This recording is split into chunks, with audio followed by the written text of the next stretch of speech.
विद्यार्थियों नमस्कार। हमने पहले पार्ट में हल्दी घाटी का युद्ध पढ़ा था। तो 18 जून 1576 को हुआ था हल्दी घाटी का युद्ध। उसके बाद में हमने पढ़ा था कि हल्दी घाटी का ये जो युद्ध था, इस हल्दी घाटी युद्ध में महाराणा प्रताप और अकबर के बीच में जो ये युद्ध हुआ था, इस युद्ध के कारण पढ़े थे, मेवाड़ की नीतियाँ पढ़ी थी और अकबर की राजपूत पॉलिसी पढ़ी थी। इस दौरान हमने आगे एक युद्ध रचना रखी थी। अब वो है युद्ध रचना। हल्दी घाटी युद्ध की रचना किस प्रकार से बनाई गई थी, ये युद्ध किस प्रकार से लड़ा गया था, वो देखना है। एक तरफ तो था राणा प्रताप, एक तरफ था राणा प्रताप, दूसरी तरफ था मानसिंह। मानसिंह को स्वतंत्र सेनापति बनाया गया था। राणा प्रताप है, इस युद्ध के अंदर राणा प्रताप ने इस युद्ध का ये जो ऊपर का जो महारावल का भाग था, महारावल भाग, इसके बीच में ये ढोलाना का भाग था, ढोलाना का भाग था, और ये था चंद्रावल का भाग। इस राणा प्रताप के महारावल भाग का नेतृत्व कर रहे थे हाकिम खां सूर। हाकिम खां सूर कर रहे थे। यहाँ ढोलाना भाग में खुद राणा प्रताप थे, ढोलाना भाग में राणा प्रताप थे, और चंद्रावल भाग में पुंजाजी भील थे। पुंजाजी भील, मेवाड़ के ध्वज पर भी इनका चित्र अंकित है। यहाँ खड़े थे वो थे हाकिम खां सूर, यहाँ राणा प्रताप थे, और यहाँ ये पुंजाजी भील भी उपस्थित थे। राणा प्रताप के इस युद्ध के दौरान यहाँ इनके साथ था वो व्यक्ति था, वो था इनके नाना अखिराज सोमगरा का मित्र था ग्वालियर का राजा राम सिंह। खुद यहाँ अखिराज सोनगरा भी शामिल थे। यहाँ झाला बिद्दा भी यहाँ इस युद्ध के अंदर शामिल थे। यहाँ एक प्रश्न बनता है कि झाला बिद्दा युद्ध में थे, झाला अज्जा खानवा के युद्ध में थे। इधर मानसिंह के साथ यहाँ खुद मानसिंह था, और यहाँ एक व्यक्ति था, उसका नाम था आसफ खां, मानसिंह का सहयोगी था। आसफ खां मानसिंह का सहयोगी था। मानसिंह ने अपने आसफ खां और इनके बीच में एक रिजर्व सेना बनाई थी, रिजर्व सेना। इस रिजर्व सेना का अधिकारी था मेहतर खां। इधर मेहतर खां था। यहाँ एक हल्दी घाटी युद्ध में एक इतिहासकार था बंदायूनी। बंदायूनी एकमात्र इतिहासकार था जो अकबर की धार्मिक नीति का आलोचक था। अकबर की धार्मिक नीति का आलोचक, अकबर की धार्मिक नीति का आलोचक था। इधर ये युद्ध प्रारंभ होता है। इस युद्ध में जो ही प्रारंभ होता है तो राणा प्रताप इधर मानसिंह खड़े थे, मानसिंह खड़े थे। मानसिंह इस प्रकार से हाथी के यहाँ ऊपर जो एक होद टाइप बना रखा था, यहाँ इसमें मानसिंह थे, राणा प्रताप इधर थे, और युद्ध प्रारंभ होता है। युद्ध प्रारंभ में सर्वप्रथम राणा प्रताप ने मानसिंह पर वार किया, और मानसिंह इसमें दुबक जाता है, और वो भाला यहाँ से गुजर जाता है, तो मानसिंह यहाँ दुबक जाता है। इधर राणा प्रताप से युद्ध में इधर से हाकिम खां सूर, राम सिंह आ जाते हैं, अखिराज सोनगर आ जाते हैं, झाला बिद्दा है वो भी इस युद्ध में इधर आ जाते हैं। इधर रामरख पंवार, राम रख पंवार बड़ा नाम है ये भी, रामरख पंवार राणा प्रताप की सहायता के लिए आ जाते हैं। युद्ध होता है। इस युद्ध में प्रारंभ में राजपूत विजयी होते हैं, राजपूत विजय होते हैं, परंतु यहाँ जो ही मुगलों की सेना वापस खिसकने लगती है, तब मेहतर खां यहाँ से आवाज़ देता है कि बादशाह सलामत स्वयं आ पहुँचे हैं, सलामत स्वयं आ पहुँचे, बादशाह सलामत स्वयं आ पहुँचे। ये जो ही इनको सूचना देता है तो मानसिंह खड़ा होता है, और आसफ खां दोबारा इस युद्ध में चलते हैं। और इस युद्ध में चलते हैं तो पुनः जब मुगलों का यहाँ आक्रमण होता है, मुगल यहाँ से जब आक्रमण करते हैं, इससे पूर्व बंदायूनी आसफ खां से प्रश्न करता है कि इस युद्ध में सॉरी प्रश्न करता है आसफ खां बंदायूनी की इस विजय में विजय किसकी होगी। तो आसफ खां बंदायूनी से बात करता है तो बंदायूनी उत्तर देता है कि दोनों तरफ से राजपूत, मान सिंह, राणा प्रताप, दोनों तरफ से राजपूतों की पराजय होगी, हर हाल में इस्लाम की विजय होगी। ये यहाँ से प्रश्न करता है तो उसका उत्तर देता है कि दोनों तरफ से राजपूत है, सेनापति इधर भी मान सिंह है राजपूत, इधर राणा प्रताप है वो भी राजपूत, हर हाल में इस्लाम की विजय होगी। इसके तुरंत बाद यहाँ राणा प्रताप से प्रश्न बनते हैं कि इस राणा प्रताप की तरफ से इस युद्ध में प्रथम शहीद कौन था। प्रथम शहीद, तो प्रथम शहीद तो विद्यार्थियों था वो था रामरख पंवार। और राणा प्रताप की ओर से मरने वाला प्रथम मुस्लिम कौन था। प्रथम मुस्लिम कौन था, तो प्रथम मुस्लिम था वो था हाकिम खां सूर। प्रथम मुस्लिम कौन था, हाकिम खां सूर। राणा प्रताप का जो चेतक घायल हुआ था, इस राणा प्रताप के चेतक घायल हुए थे, इसको यहाँ से निकालने में जो महत्वपूर्ण भूमिका थी वो थी झाला बिद्दा की। झाला बिद्दा ने इनका राज मुकुट धारण किया था, राज मुकुट धारण किया झाला बिद्दा ने, और यहाँ से ये निकल गए और यहाँ से राणा प्रताप बलीचा नामक स्थान पर पहुँचते हैं। ये बलीचा है, यहाँ चेतक का निधन हुआ और यहीं चेतक का स्मारक है, राणा प्रताप के चेतक है, ये घोड़े का नाम है, यहीं इसका स्मारक है। और इसी स्थान पर कुछ एक इतिहासकारों के अनुसार राणा प्रताप और इनका भाई था, उसका नाम था शक्ति सिंह, इनकी मुलाकात हुई थी, आपस में यही मिले थे दोनों।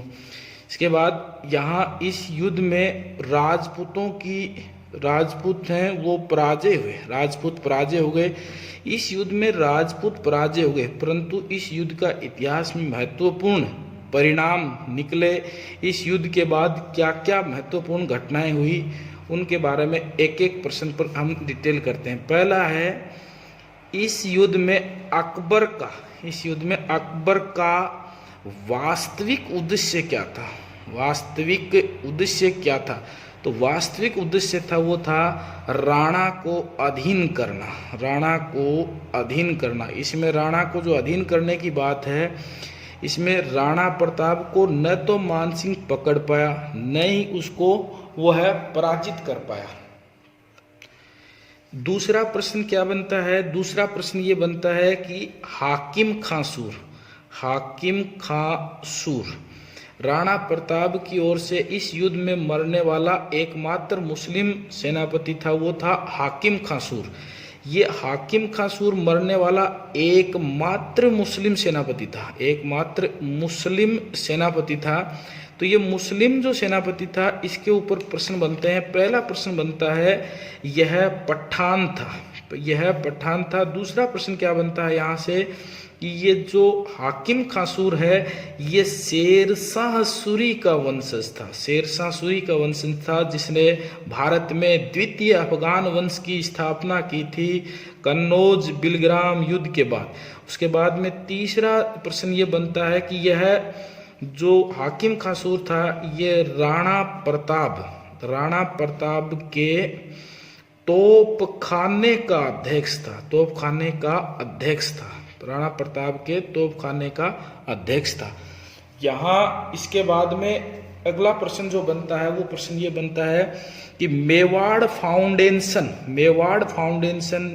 की ओर से राष्ट्रीय एकता, अखंडता, सांप्रदायिक सद्भावना हेतु हाकिम खां सूर पुरस्कार दिया जाता है।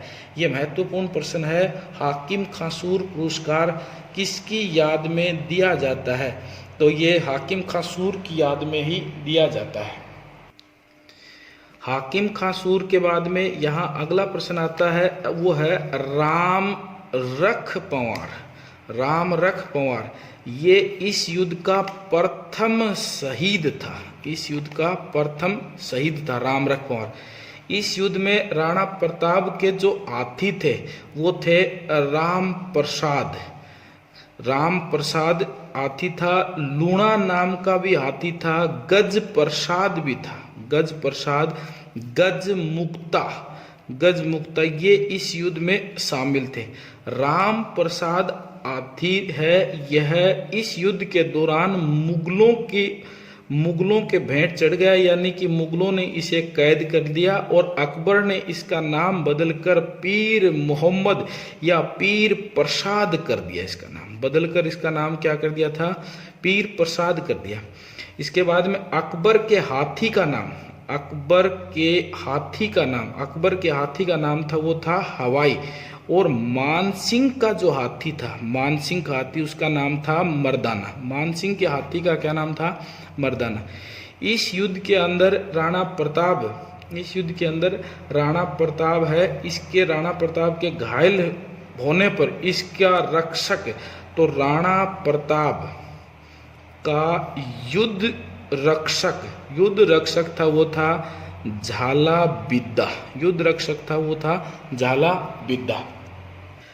हल्दी घाटी युद्ध, ये जो नाम है हल्दी घाटी युद्ध, इस युद्ध को इतिहासकारों ने कई नाम दिए हैं। पहला नाम है कर्नल जेम्स टोड है, उसने कहा था मेवाड़ की थर्मोपली। उसके बाद में है बंदायूनी ने इसे नाम दिया था गोगुंदा का युद्ध कहा। फिर है अबुल फजल, इतिहास में अकबर का सबसे प्रिय नवरत्नों में से एक था, इसने इसे खमनोर युद्ध का नाम दिया है। और एक है इतिहासकार एस.सी. श्रीवास्तव, इन्होंने इस युद्ध को नाम दिया था लोसिंगगांव का युद्ध।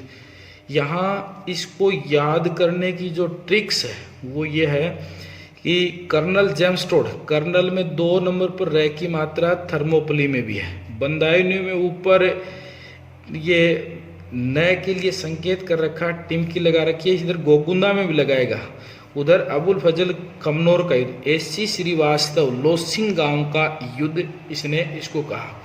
अब इन तीनों इतिहासकारों ने इस युद्ध को ये जो नाम दिए हैं, चौथा जो इतिहासकार है एस.सी. श्रीवास्तव, इसमें अबुल फजल ने इसे ये जो खमनोर का युद्ध कहा है, इस अबुल फजल ने अकबरनामा में, एक किताब है इसकी पुस्तक है अकबरनामा, उसमें लिखा है कि हल्दी घाटी युद्ध में राजपूतों की जान सस्ती थी व इज्जत महंगी थी। यह कथन किसका है? तो यह कथन है अबुल फजल का। यह कई बार महत्वपूर्ण प्रश्न बनता है। अबुल फजल ने कहा कि हल्दी घाटी युद्ध में राजपूतों की जान सस्ती थी, इज्जत महंगी थी। प्रश्न किस प्रकार से पूछते हैं, परीक्षा में प्रश्न दे देंगे, हल्दी घाटी युद्ध में राजपूतों की जान सस्ती थी व इज्जत महंगी थी, उक्त कथन किसका है? अबुल फजल का है। उक्त कथन किसका है? अबुल फजल का है। इधर इस युद्ध में, अब इस युद्ध को अन्य जो तथ्य और जो बनते हैं वो तथ्य क्या बनता है? यह युद्ध अनिर्णायक था। यह कथन किसमें मिलता है? तो ये राज रत्नाकर में मिलता है। किसमें मिलता है? राज रत्नाकर में मिलता है। हल्दी घाटी युद्ध का वर्णन कहाँ मिलता है? हल्दी घाटी युद्ध का वर्णन, ये जो हल्दी घाटी है, इस हल्दी घाटी युद्ध का वो जो वर्णन है, ये वर्णन है किसमें मिलता है? तो ये मिलता है गिरिधर आसिया का है, संगत रासों में मिलता है। किसमें मिलता है? संगत रासों में मिलता है। उसके बाद में इस युद्ध के बाद राणा प्रताप है, इस हल्दी घाटी को अपना निवास स्थान छोड़कर कोल्यारी बनाते हैं, और कोल्यारी के बाद में राणा प्रताप है वो यहाँ से निकलकर और कुंभलगढ़ को अपना निवास स्थान बनाते हैं। इसके बाद में अकबर और राणा प्रताप के जो अभियान है उनकी चर्चा करेंगे, वो नेक्स्ट वीडियो में करेंगे। विद्यार्थियों, इस समय वैश्विक महामारी कोरोना के दौरान ये एक छोटा सा प्रयास किया जा रहा है जो आपके लिए, इससे आपकी पढ़ाई बाधित नहीं हो। मुझे जिस भी टॉपिक के बारे में, इतिहास, कला, संस्कृति के बारे में आपको पढ़ना हो, उसके लिए मुझे कमेंट्स करते रहा करो और वही मैं चीज़ आपको समझाने का प्रयत्न करता रहूँगा।